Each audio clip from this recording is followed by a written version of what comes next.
Það eru leifturkraftar að verki vítt heim sem vinna við hlið fyrirtækja af öllum stærðum til þess að þau nái að hámarka getu sína. Þetta er gula leiftrið.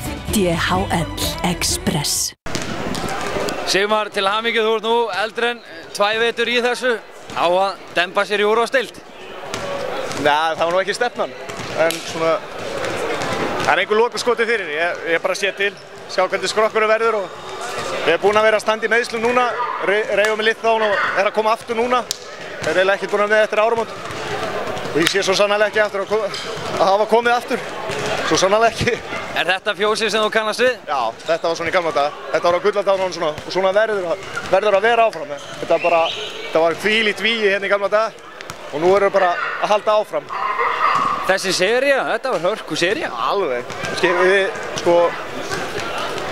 Já, við bjuggumst alveg við hörku sviðri, en við bjuggumst ekki við svona. Við heldum við myndum ekki tapa í leik, sko. En þeir eru bara spila út og svolítið rétt, voru svolítið þolinmóðir. Simmi rinsæla! Og það gerði okkur erfitt fyrir. Þeir eru með 2 sérstaklega stóri kanninn. Lorenz, þetta er ekki, hann var alveg svakalega góður og erfiður.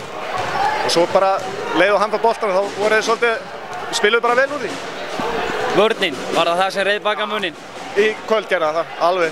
Við vorum mjög lélegir hérna út á Skaga og vorum bara hálf værikerri og vorum bara hlægjandi og flissandi og eitthvað. Við heldum við gerðum þetta bara með Einari og driblinginu klóðið. En hérna vorum við bara mættu þvílík einbeittir. Við vorum ekkert að, það